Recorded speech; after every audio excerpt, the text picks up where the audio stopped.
हाँ जी, JEE advanced की बातें करते हैं आजकल हम। और आज हम डिस्कस करेंगे कि how you can score more marks in your test specifically for JEE advanced. ठीक है, तो अभी कुछ टाइम बचा है, थोड़े दिन पहले ही ये वीडियो मैं बना रहा हूँ ताकि आप लोग इन स्ट्रेटजीज को अभी से अपने मॉक टेस्ट प्रैक्टिस में डालो और एक बहुत अच्छी सी अपनी स्ट्रेटजी बना लो। ठीक है, एडवांस होने से पहले ही तो डिस्कशन करेंगे 4-5 बातों का। उससे पहले एक छोटा सा रिमाइंडर दे देते हैं यार कि हमारा जेईई एडवांस का एक क्रैश कोर्स चलता है जिसपे 6 अगस्त तक बहुत ही ज़्यादा अब तक का सबसे हैवी डिस्काउंट चल रहा है। कुछ महज 2-3 हज़ार का वो कोर्स है और उस कोर्स के अंदर आपको जिस प्रकार की चीज़ें समझाई जाएंगी तुम्हारा दिमाग खराब हो जाएगा। इतनी बढ़िया स्ट्रेटजी उसके अंदर दी हुई है, इतने बढ़िया तरीके से हार्ड क्वेश्चंस को सॉल्व करने के तरीके बताए हुए हैं। It will literally blow your mind away. Okay, I have made solving hard questions specifically in JEE advanced so much easier in that course. 200-300 questions discuss किए जिनमें हमने बताया है कि यार हार्ड क्वेश्चंस को कैसे ज़्यादा फास्ट तरीके से सोचा जा सकता है। और बाकी सब टेस्ट सीरीज डीपीपीज वो सब तो है ही यार, तो डिस्क्रिप्शन में चेक कर लेना 6 अगस्त या उससे पहले। चलिए यार बात करते हैं कि what are the test strategies that you can adapt in your JEE advanced exam. सबसे पहली चीज़ जो मैं बोलूँगा 99% बच्चों को फॉलो करनी है। 1% बच्चे कौन है जिनको नहीं करनी, उनको पता है वो कौन है, बाकी सबको ये फॉलो करना है। केमिस्ट्री के साथ पेपर शुरू करना। ठीक है, आप में से कई लोग ऑलरेडी करते होंगे, लेकिन अगर नहीं करते हो तो बता दे रहा हूँ केमिस्ट्री के साथ ही शुरू करना। क्यों? जेईई एडवांस में मैथमेटिक्स और फिजिक्स अच्छे लेवल की आती है, काफ़ी सबको पता है, लेकिन केमिस्ट्री आसान ही आती है। जेईई एडवांस की केमिस्ट्री आसान ही होती है। एक भी क्वेश्चन तुम मुझे पिछले 5-10 साल में ढूंढ के बता दो केमिस्ट्री में जो आउट ऑफ द वर्ल्ड आ गया हो कि आपने अपना जो पढ़ाई किया उससे आप नहीं कर सकते हो। केमिस्ट्री, मैथ्स और फिजिक्स में मैं नहीं पूछ रहा हूँ, मैथ्स और फिजिक्स में तो हर पेपर में मिल जाएंगे आपको ऐसे सवाल जो आउट ऑफ द वर्ल्ड या आउट ऑफ द बॉक्स हैं जिनमें आपको एक्स्ट्रा सोचना है। लेकिन केमिस्ट्री में कहाँ ऐसे सवाल आते हैं। डिफिकल्ट बनाया भी जाता है अगर पेपर को, तो किस में बनाया जाता है, पैटर्न में फंसाया जाता है कि मल्टीपल चॉइस में फंसा दिया या इंटीजर में फंसा दिया। क्वेश्चन के अंदर इन इटसेल्फ डिफिकल्टी नहीं होती है। ठीक है, तो केमिस्ट्री आप जल्दी शुरू करेंगे, आप उसमें स्कोर एक बार बढ़ा लेंगे तो आपको एक कॉन्फिडेंस आएगा कि अरे यार मैंने तो इतने क्वेश्चन सॉल्व कर भी लिए। ठीक है, तो आप पहले 1 घंटे में कोशिश करें कि केमिस्ट्री का आप बहुत ही अच्छा वाला एक राउंड मार लो। ठीक है, दूसरी टिप जो रहेगी वो ये रहेगी कि आपको सिंगल चॉइस क्वेश्चंस को पहले अटेम्प्ट करना है। ठीक है, इसका क्या अर्थ हुआ? देखिए, मल्टीपल चॉइस क्वेश्चंस करने में यूजुअली थोड़ा टाइम ज़्यादा लगता है क्योंकि वो डिफिकल्ट भी होते हैं और उनमें पैटर्न में भी आपको दिक्कत होती है और उसमें नेगेटिव मार्किंग का भी थोड़ा इशू रहता है। मतलब नेगेटिव तो देखो सब जगह ही होता है, लेकिन मल्टीपल चॉइस या थोड़ा ज़्यादा टाइम जाता है, थोड़ा ज़्यादा चेक करना रहता है, थोड़ा ज़्यादा दिमाग खराब होता है उसके दौरान, राइट। तो इसलिए हम सिंगल चॉइस क्वेश्चंस पहले कर लेंगे और यूजुअली सिंगल चॉइस आसान भी होते हैं। फिजिक्स और मैथ्स के भी सिंगल चॉइस क्वेश्चंस आप देखिएगा वो इतना डिफिकल्ट नहीं बनाते हैं। ठीक है, तो पहले 1 घंटे में कोशिश करने की केमिस्ट्री का एक बहुत ही अच्छा सा राउंड लग जाए क्योंकि केमिस्ट्री आसान होती है। इवन केमिस्ट्री में आप चाहो तो दूसरे टाइप के पैटर्न भी कर सकते हो। ठीक है, मल्टीपल चॉइस वगैरह भी चाहो तो कर सकते हो अटेम्प्ट। बेसिकली मैं कोशिश ये करनी है केमिस्ट्री का एटलीस्ट आधा पेपर के ऊपर हम जा चुके हैं, अटेम्प्ट करने की कोशिश की हो। और फिजिक्स और केमिस्ट्री, फिजिक्स और मैथ्स के सिंगल चॉइस क्वेश्चंस हम कर लें। ये सब विद इन 1 आवर होना चाहिए। उससे पहले हो जाता है बहुत अच्छी बात है, लेकिन हमको ये कोशिश करनी है कि ये सब जो ईजी चीज़ें हैं, केमिस्ट्री के सारे ईजी वाले या मीडियम वाले क्वेश्चन और फिजिक्स और मैथ्स के सारे सिंगल चॉइस और ईजी वाले क्वेश्चन, ये हम पहले ही निपटा दें। ठीक है, ये चीज़ का हमें कोशिश करनी है क्योंकि आगे वाला रास्ता बहुत कठिन है, उसके लिए टाइम चाहिए होगा।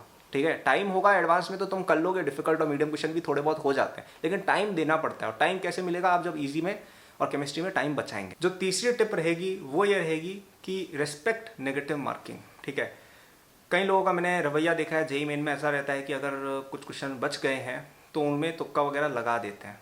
ठीक है, कि अरे वाह सही हो जाएगा। ठीक है, देखो जेईई मेन में वो थोड़ा बहुत चल भी जाता है क्योंकि यार उसमें कुछ सेक्शन में तो नेगेटिव नहीं है और नेगेटिव भी -1 ऐसा ही रहता है, कोई इतनी बड़ी बात नहीं है। और मेंस के अंदर क्या है कि यार आसान भी क्वेश्चन होते हैं, तो लेट से 4 ऑप्शन, उनमें से 2 तो आप एलिमिनेट कर देते हो, 2 ऑप्शन बचे, उसमें 50-50 चांस है +4 होने का, 50-50 चांस है -1 होने का, तो तुक्का लेना थोड़ा प्रोबेबिलिस्टिकली भी सही लगता है। लेकिन अगर हम बात करें जेईई एडवांस्ड की, ठीक है, तो यहाँ पे मल्टीपल चॉइस के अंदर आप पहली बात कैसे तुक्के लगाओगे। दूसरी बात, अगर गलत हो गया तो -2 मार्किंग का भी कॉन्सेप्ट आजकल आ चुका है चलन में, वो भी गलत होगा।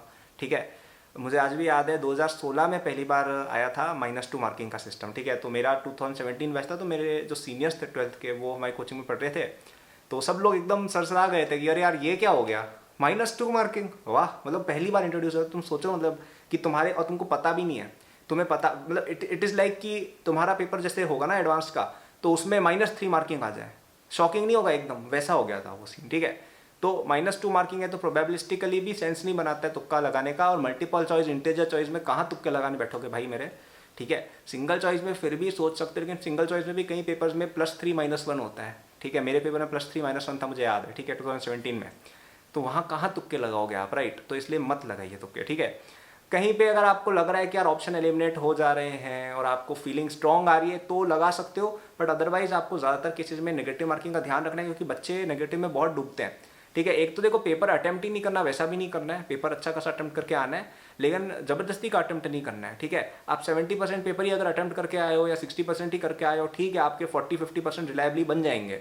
लेकिन अब आपने जबरदस्ती 20% और करके 90 कर दिया खुश होने के लिए कि अरे यार मैं तो 90% पेपर करके आया, उसमें से 20% क्वेश्चन नेगेटिव हो गए, कितने कट जाएंगे, 30% मार्क्स कम हो जाएंगे, तो तुम 70 लाने वाले तब 60 पे बैठ जाओगे।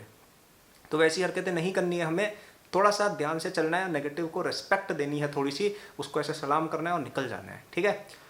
और लास्ट तो नहीं कहूँगा, एक और एडवाइस जो रहेगी 4th वाली, वो ये है कि हार्ड क्वेश्चंस की भी रिस्पेक्ट करना सीखो। ये मैंने पहले भी एक वीडियो कई बार बना रखी है कि एक बच्चे की मैंने कहानी बताई थी, याद करो, जो बहुत होशियार था फिजिक्स में, फिर वही क्वेश्चन पे अटक गया, आधा घंटा दे दिया उस क्वेश्चन को और फिर उसका पेपर छूट गया। कई बच्चों ने कमेंट्स में डिफेंड भी किया इस एक्शन को कि अरे यार ये बच्चा तो विद्वान है, ये डटा रहा पेपर में, हा हु वाओ। भाई उसकी तारीफ तुम्हें घर पे मिल जाएगी, कमेंट सेक्शन में मिल जाएगी, आईआईटी में उसकी तारीफ नहीं होती है। आईआईटी में नंबर की तारीफ होती है। तुम आसान क्वेश्चन करके 300 नंबर लिया है जेईई एडवांस के पेपर में, वो बेटर है than getting 200 marks doing only hard questions. कोई नहीं पूछने वाला हार्ड क्वेश्चन, आसान क्वेश्चन, तुम्हारी रैंक जो आएगी वो बोलेगी, ठीक है। जो रैंक आती है ना वो बोलती है। तो रैंक कैसे आती है, नंबर ज़्यादा लाके। आप एग्जाम हॉल में क्यों गए हो ये याद रखो। तुम एग्जाम हॉल में आइंस्टाइन बनने, न्यूटन बनने, नेक्स्ट AIR 1 बनने, फुल मार्क्स वाला बंदा बनने, न्यूज़पेपर हेडलाइन में आने वाला बंदा, ये बनने नहीं गए हो। इनमें से कोई भी चीज़ अगर कोई बच्चा सोच के जा रहा है, डूब के जाओगे तुम, और कुछ नहीं होगा, ठीक है। तुम किस लिए जा रहे हो, केवल एक पर्पस से चल रहे हो, याद रखना, दिमाग में होना चाहिए। अर्जुन को क्या बोला था, आंख देखो। तुम्हारी आंख क्या है, तुम्हारी आंख है मैक्सिमम नंबर लेके बाहर आना एग्जाम हॉल से, कैसे भी आए वो, ठीक है, कैसे भी आए वो। हमें चाहिए कि एज लॉन्ग एज सब्जेक्ट की कट ऑफ क्लियर कर देना। ऐसा मत करना कि सब्जेक्ट की कट ऑफ क्लियर ना करो, सब्जेक्ट की कट ऑफ क्लियर होनी चाहिए। उसके बाद आप केमिस्ट्री में फुल मार्क्स लेके आ गए और मैथ्स और फिजिक्स में जस्ट कट ऑफ पे नंबर लिया है, चलेगा, लेकिन नंबर मैक्सिमाइज होने चाहिए, ठीक है। जितने ला सकते हो उतने लाने, और मैक्सिमम नंबर कब आएंगे, जब टाइम दोगे। कई लोग क्या करते हैं, हार्ड क्वेश्चन पे पहले ही भिड़ जाते हैं, नहीं करना है। हार्ड क्वेश्चन तुम्हें देखते ही लग रहा है कि अरे यार इसका तो बहुत लंबा लग रहा है, ये इसका डायग्राम लंबा चौड़ा अजीब सा है, कुछ देखा हुआ नहीं लग रहा है, या ऐसा कुछ भी लग रहा है जो तुम्हें लग रहा है कि यार ये चीज़ में टाइम लग जाएगा, ये चीज़ हार्ड हो सकती है, उसको एक बार के लिए छोड़ दो। वैसी चीज़ों पे हम सेकंड हाफ में आएंगे। फर्स्ट हाफ में केवल वही चीज़ें करनी है हमें जिनमें ज़्यादा दिमाग अपना नहीं यूज़ हो रहा है। If you use too much of your brain in the first half itself, पहली बात ब्रेन कैपेसिटी खत्म हो जाएगी लास्ट तक आते आते, और आपका टाइम भी खत्म हो जाएगा। तो ये जो भी थोड़ी सी भी कॉम्प्लिकेटेड चीज़ लगती है, थोड़ा लंबा लग रहा है, आड़ा टेढ़ा लग रहा है, या कोई नहीं देखी ऐसी चीज़ दिख रही है, please leave it for the end, okay. अब एंड में हम देखेंगे, हम ऐसा नहीं कह रहे कि उसको छोड़ देंगे, हम उसको देखेंगे। कुछ क्वेश्चन ऐसे भी होते हैं पैसेज लंबा सा होता है, क्वेश्चन कुछ भी नहीं होता है, वैसे क्वेश्चन बहुत सारे होते हैं, तो वैसे क्वेश्चन हम बाद में देख के कर लेंगे। लेकिन जो अल्ट्रा हार्ड क्वेश्चन बनाए हुए हैं, क्योंकि एडवांस वाले बनाते हैं, कुछ ऐसे 10% क्वेश्चन बनाते हैं वो, ताकि ऐसे होशियार बनने वाले बच्चों को वो बाहर रख सके आईआईटी से, ठीक है। क्योंकि आईआईटी में आपको ये करने के लिए नहीं हायर कर रहे हैं कि तुम सबसे हार्ड क्वेश्चन कर सकते हो या नहीं कर सकते हो। कंपनियों के अंदर तुम जब काम करोगे ना, वहाँ पे तुम्हें कोई एकदम हार्ड चीज़ नहीं मिलेगी। वहाँ पे देखा जाएगा कि तुम एफिशिएंट कितने हो, डिसिप्लिन्ड कितने हो, स्मार्ट कितने हो, रास्ते से चल पाते हो या नहीं चल पाते हो, वो देखना है उनको। ये थोड़ी चाहिए कि अरे हमें तो आइंस्टाइन हायर करना है, उनको नहीं चाहिए आइंस्टाइन, उनको चाहिए स्मार्ट बंदा, ठीक है। उनको चाहिए स्मार्ट बंदा जो आईआईटी से निकल के गूगल में जाए तो गूगल का प्रॉफिट करके दे। उनको ये नहीं चाहिए कि गूगल में बोले अरे आई एम वेरी स्मार्ट, मैं तो ना सबसे हार्ड क्वेश्चन करूँगा, किसी को मतलब नहीं है। उनको चाहिए कि तुम उनके लिए बेस्ट रिजल्ट ला के दो। बेस्ट रिजल्ट कब आता है, जब तुम एफिशिएंट तरीके से पेपर दोगे। एफिशिएंट का मतलब सबसे ज़्यादा नंबर, ना कि सबसे ज़्यादा हार्ड क्वेश्चन करके आया मैं, ठीक है। ये सब ईगो लेने वाले लोग डिस्ट्रॉय हो जाते हैं। अगर आपकी इस तरह की थिंकिंग है तो ऑल द बेस्ट, आप करिए, आपको अपने आप रिजल्ट के दिन पता चल जाएगा कि कौन सही था कौन गलत था। तो प्लीज़ क्वेश्चंस को ईगो पे ना ले, हार्ड क्वेश्चंस को भी सलाम ठोक के आगे बढ़ जाएं। लास्ट में हम उन पे आएंगे, बिल्कुल आएंगे। और लास्ट में भी अगर लेट से 10 क्वेश्चन बचे हैं, आधे घंटा बचा है और 10 हार्ड क्वेश्चन बचे हैं, तो उन पे उस क्वेश्चन पे जाओ जो तुम्हें लग रहा है कि यार मैं कर सकता हूँ। कोई क्वेश्चन तुम्हें लग रहा है यार ये तो मेरे से नहीं होने वाला, बिल्कुल ही अता पता नहीं चल रहा, उसको छोड़ दो, उसको भाड़ में जाने दो कि नहीं करना मुझे। 5 क्वेश्चन ही करो 10 मिनट में, लेकिन ढंग के करो। ओके, समझ में आया आपको। लास्ट एडवाइस जो मेरी तरफ से रहेगी फिजिक्स और मैथ्स के क्वेश्चंस के लिए, ठीक है, क्योंकि उनमें कई questions out of the box भी आते हैं। देखो कुछ क्वेश्चन तो आप कर लेंगे, यस, लेकिन फिर लास्ट में एक ऐसी सिचुएशन आती है जब लेट से आधा घंटा बच्चा होता है, 45 मिनट बच्चे होते हैं और आपके कुछ बहुत ही हार्ड क्वेश्चंस रह गए होते हैं, ठीक है। कई बच्चों के साथ ये सिचुएशन होती है, ठीक है, स्पेशली जो टॉपर्स टाइप के हैं, और आप सभी टॉपर्स ही हो यार, एडवांस वाले बच्चे हो, तुम तो सब टॉपर ही हो। तो लास्ट में हमें जब इस तरह के हार्ड क्वेश्चंस दिखते हैं एकदम से, तो एक मेरी एडवाइस रहेगी कि स्टिक टू द बेसिक्स, ठीक है। कई बार जो बहुत ही हार्ड क्वेश्चन होता है ना, वो सिंपल थिंकिंग से सॉल्व होता है, ठीक है, सिंपल थिंकिंग से सॉल्व होता है। मुझे याद है 2016 का एक पेपर था, उसमें एक व्हील वाला कोई क्वेश्चन आया था, शायद कोई ऐसे लट्टू घूम रहा, ऐसा कुछ तो था। वो क्वेश्चन लग ऐसे रहा था कि अरे यार बहुत खतरनाक है, और उसमें 5-10 तरह की अप्रोच लगा लगा के कोचिंग वाले सोल्यूशन बना रहे थे, अरे ऐसे कर दो वैसे कर दो, कुछ नहीं करना। मैंने एक बहुत ही ब्यूटीफुल सोल्यूशंस का कहीं देखा था, सिंपल सा सवाल था उसमें, एकदम अगर तुम बहुत ही सिंपल बेसिक्स पे जाके सोचोगे ना, उसको हो रहा था एकदम से, ठीक है। तो कई बार जो हार्ड क्वेश्चंस होते हैं ना, उनमें हम कई बार नई नई चीज़ें सोचने में अपना टाइम ज़ाया कर रहे होते हैं, जबकि वो बहुत ही सिंपल होता है। तो थोड़ा सा अपना व्यू थोड़ा सा पीछे चले जाओ, एक ईगल्स व्यू कहते हैं ना जिसको, ईगल क्या करता है, आकाश में जाके पूरी धरती ऑब्जर्व करता है, कहाँ पे कौन सा चूहा है जिसको मैं अटैक कर सकता हूँ, राइट।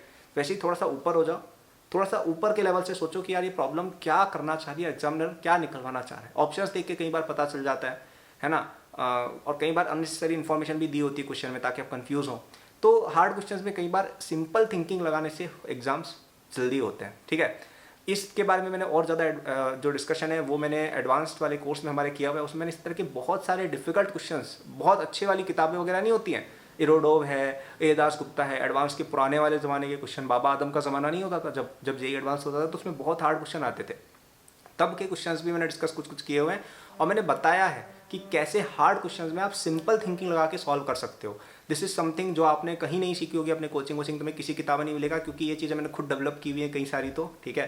तो वो चीज़ का एक अलग ही मज़ा है, और it will definitely boost your score bye 15-20%, ठीक है। एक तो ये वीडियो के टिप्स फॉलो कर दोगे तो भी तुम्हारा स्कोर काफ़ी बूस्ट होगा, और अगर तुम उस क्रैश कोर्स के साथ फॉलो करते हो तो और भी ज़्यादा फायदा होगा, ठीक है। तो बहुत ही कम कॉस्ट है यार उसकी, 2-3 हज़ार कुछ है उसकी कॉस्ट, तो डिस्क्रिप्शन में जाके आप उसको फटाफट ले लीजिएगा। लेकिन 6 अगस्त या उससे पहले, आज 5 हो गई है, आज और कल का ही दिन है, उसके बाद उसकी रेट्स बढ़ जाएंगी, ठीक है। तो आप उसको अभी जल्दी से अवेल करें, क्योंकि फिर टाइम भी नहीं बचेगा, करोगे कब उसको, राइट। सो आई होप ये वीडियो पसंद आई हो तुम लोगों को। Thank you for watching, like कर देना, चैनल को सब्सक्राइब कर देना, मेरे सोशल्स वगैरह के लिंक डिस्क्रिप्शन में दिए हुए हैं, कोर्स लेना हो उसके भी लिंक डिस्क्रिप्शन में दिए हुए हैं, ठीक है। Thank you, good luck and all the best.